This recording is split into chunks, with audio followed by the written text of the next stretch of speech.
Kiswahili kupotea ni kutoka njia. Yani imehadimika. Inafaa isemwe vipi? Umehadimika. Okay. Hiyo singepata, hata ningetafuta vipi. Naam, afwan. Lakini uko salama kabisa. Naam, alhamdulillah. Tunashukuru sana kukutana na wewe tena kwa mara nyingine. Tunashukuru zaidi alhamdulillah, zote kwa rahma zake Mwenyezi Mungu Subhanahu wa Ta'ala. Ndio, na vile vile kutenga wakati wako kuwa na sisi siku ya leo.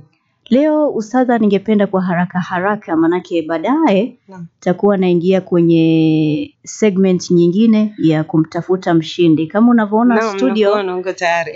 Brookside naona ukiangalia tuna maziwa mengi sana hapa. Kwa hivyo baadaye nitakuwa namtafuta mshindi wa Brookside. Kwa hivyo leo ningependa sana tuongelelee ama tuzungumzie swala la umuhimu wa kusaidiana. Tunajua huu ni mwezi mtukufu wa Ramadhan na watu wengi, kuna wale ambao hawajiwezi. Tunahimizwa sisi kama Waislamu kuweza kuangalia watu ambao hawajiwezi. Kuna wengine wetu wanajiweza. Kwa hivyo mimi ningependa sana tuzungumzie swala la umuhimu wa kusaidiana, umuhimu wa kutoa. Kwanza kabisa kabla mtu atoe, hebu tueleze umuhimu wa kutoa haswa mwezi huu mtukufu wa Ramadhani. Naam, alhamdulillah.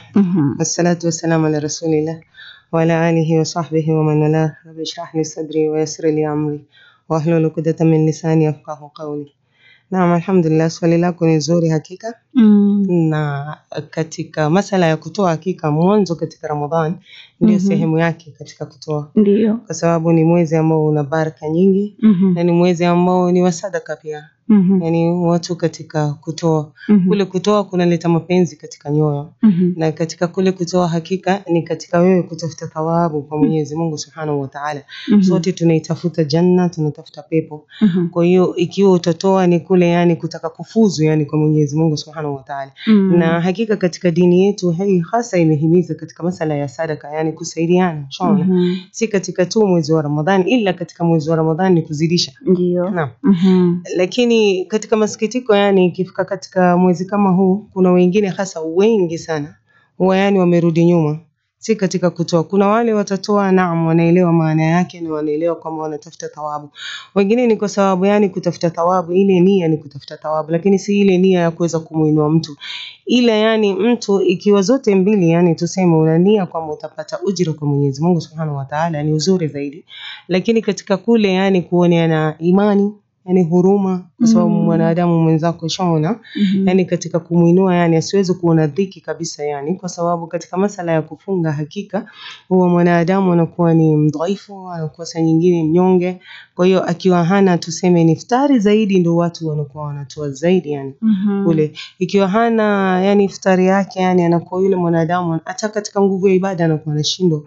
Kwa hiyo ikiwa utaweza kumsaidia yani Mwenyezi Mungu anakuangalia katika jicho la huruma. Kwa sababu yani ikiwa utamsaidia mwenzako katika yani kumrahisishia ili kwamba yeye aweze kufanya ibada yake itakuwa Mwenyezi Mungu naye anakulipa wewe zaidi. Na katika mwezi wa Ramadhani tunaeleza na Mtume sallallahu alaihi wasallam kwa sababu mwezi wa Ramadhani kila unachokitoa hakika Mwenyezi Mungu anakiweka adhafu yani anazidisha katika kuzidisha na thawabu. Kwa hiyo umuhimu wake ni kwamba wewe unatafuta kufuzu kwa Mwenyezi Mungu Subhanahu wa Ta'ala kwa kule kuwa na huruma kwa viumbe vyake. Na Allah Subhanahu wa Ta'ala ni mkarimu yani. Kwa hiyo kwa nini tusiwe sisi ni wakarimu? Ushaona? Yani ukitoa Mwenyezi Mungu atakuzidishia. Ushaona? Yani utashangaa yani Allah atakavyokupa yani. Si kule tu yani kungoja katika akhira pia kwamba ujira wa Mwenyezi Mungu atakulipa janna, ni kwamba pia ukitoa hapa Mwenyezi Mungu anakuzidishia kwa wingi. Kwa hiyo ukitoa unakuwa hupunguzi wewe katika mali yako, hupunguzi chochote kile. Na masikitiko zaidi ni kwamba yani wengi sana wamesahau yani kwanza kwa kutoa ni wapi. Mwenyezi Mungu Subhanahu wa Ta'ala anaanza yani kwa kusema yani kwamba yani katika kutoa uanze na wale ambao ni wa karibu yako, kisha aliyatama wal masakin hao wote wabna sabil. Yani hapo ukiangalia Mwenyezi Mungu mpaka yatima amemweka ni wa pili, yani wale wa karibu yako. Wengi utakuta wanaruka wale wa karibu wanakwenda kuwasaidia wale ambao ni wa mbali. Unaona? Na katika hayo hakika pia katika jicho la Mwenyezi Mungu utakuwa mkarimu zaidi. Ni kwamba wewe umetaka yani katika wale una malengo. Unaona? Kwa sababu ungekuwa ni mkarimu zaidi ungekuwa kwa wale wa karibu unawashughulikia katika kuwapa. Naam, nafikiri nimelijibu swali lako kwa wingi. Alright, huo ndio muhimu wa kutoa, ila tumeambiwa kwamba mwezi huu mtukufu Ramadhan tunafaa kuzidisha, lakini wakati ule mwingine wote tunafaa kutoa tu. Kwa hivyo hiyo ndio umuhimu wa kuweza kutoa. Kutoa una umuhimu wake na ustadha ameweza kutuelezea zaidi. Na katika kutoa si kila mtu ana uwezo wa kutoa. Kuna watu wanatoa, wengine wanatolelewa. Utajua aje a genuine person mwenye ana deserve kusaidiwa? Sija kupata kidogo afwan. Kutolelewa yani kuna wewe unajiweza. Unajiweza. Kwa hivyo wewe unaweza kutoa sadaka kama kumtolea mtu sadaka, si ndio? Kuna mwingine yeye anatolewa, yeye ana receive. Sawa? Sasa utajuaje mtu ambaye ana deserve kupewa ile sadaka? Manake kuna wengi hatujui, unapatia mtu kisha unakuja unasikia huyu alikuwa hivi, alikuwa akijifanya na nini. Kwa hivyo wewe utaangalia vipi uthibitishe huyu kweli ana deserve kupewa hii sadaka? Ndio. Ukiangalia umeelezwa na Mwenyezi Mungu watu kupewa ushona ni katika yani wale wa karibu yako ambao ni madhaifu. Kwanza utawaangalia kwa sababu wale wa karibu yako utajua ni nani mdhaifu. Unaona? Kisha umeambiwa na kuna mayatima. Ndio. Unaona? Sasa utajua wazi mayatima ni kina nani, sehemu gani ya kwenda kuwapata. Unaona? Kisha umeambiwa masakini. Yani uangalie wale ambao ni maskini. Maskini ambao utawajua yani. Yule maskini ni kwamba yani chakula chake kile ama nguvu zake juhudi zake ni zile hazimtoshelezi yani. Utamjua yani. Kisha utawaangalia kama hao. Unaona? Na kuna wengine pia Allah Subhanahu wa Ta'ala anasema wabni sabil. Na katika aya nyingine kwanza anasema aljar. Yani katika jirani yako ule wa karibu. Na hasa ukiangalia jirani yako utamjua yani. Utaona kwake labda jiko alijawaka yani akili yako wewe tumia yani usingoje. Kuna wengine ni wangwana hawezi kuomba.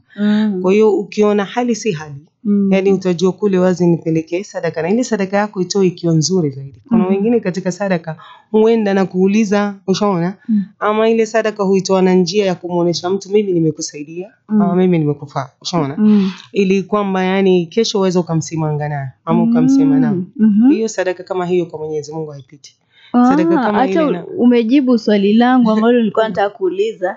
Kuna wale wakitoa sadaka ama wasaidie mtu lazima wanataka sifa, labda pengine wanataka kupongezwa, kusifiwa, wanatafuta jina, wengine wanatafuta umaarufu.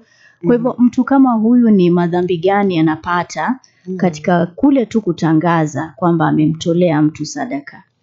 Naam, hakika katika masala ya dhambi na hukumu ni kwamba yeye anaingia katika hukumu ya shirki ndogo yani katika kule kutangaza ni kwamba umefanya ria. Ndio. Ile ni katika shirki ndogo. Ama shirki ndogo mtu yani haadhibiwi katika adhabu ya moto. Lakini huwa inakuwa thawabu yako yani inakwenda chini. Unaona? Si kwamba ujira unapata kwa Allah Subhanahu wa Ta'ala, inakuwa yani inapotea. Na kisha katika thawabu yako inakuwa yani ni ndogo, si kiwango cha juu. Unaona? Kwa hiyo inakuwa una waste your time and energy. Yani ile katika juhudi zako na nguvu zako you already wasting it because hauwezi kupata ujira kwa sababu hutopata yani ajira kwa Mwenyezi Mungu.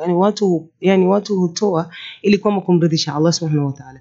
Kama Allah Subhanahu wa Ta'ala akiridhika naye, pia Mwenyezi Mungu hukufungulia katika milango yako na Mwenyezi Mungu huweza yani akakupa ujira na akaweza kukuzidishia katika yale ambayo unayotoa. Kwa sababu Mwenyezi Mungu Subhanahu wa Ta'ala anasema kwamba yeye ndo mwenye riba.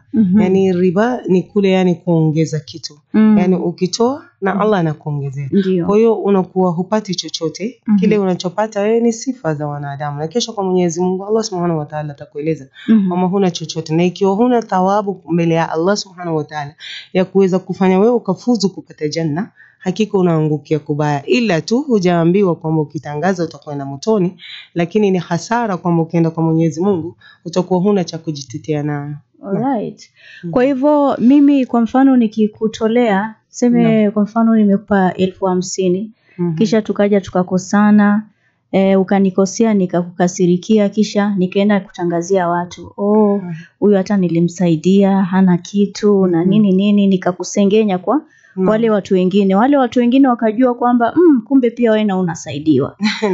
Kwa hivyo mtu kama yule, mtu kama mimi kwa mfano ambaye nimetoa hiyo 50,000, hiyo kwa Mwenyezi Mungu kama ilikuwa imehesabika, sasa itakuwa 0. Ni kama hakuna kitu ambacho umetoa. Naam kabisa, shajijibu.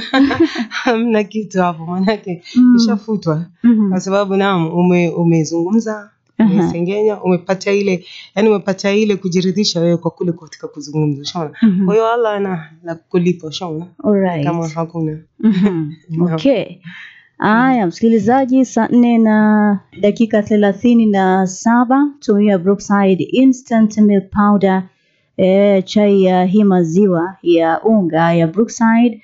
Ni mambo yote, tunapata afya tele, kuna energy, kuna protein na virutubisho muhimu ambayo itakusaidia wewe msikilizaji katika afya yako. Kuna 15% discount katika maziwa haya, ili na wewe upate fursa ya kuweza kupata maziwa Brookside Instant Milk Powder. Yanapatikana katika maduka yote na kwa bei nafuu. Nilikwambia ukitaka ile ndogo ya 15 gram sachet utaipata dukani. Pengine unaishi wewe mtu mmoja kwa nyumba, unajiuliza mimi mtu mmoja hii maziwa kubwa nitafanyia nini?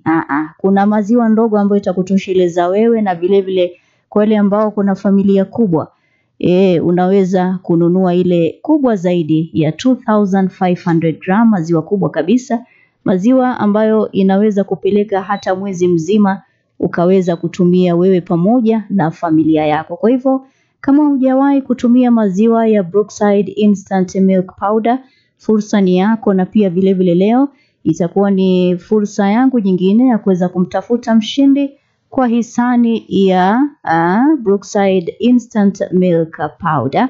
Baada ya muda usiokuwa mrefu tutakuwa tunarejea, na hapa ndo nitaanza kumtafuta mshindi wangu. Usiende mbali, stand by.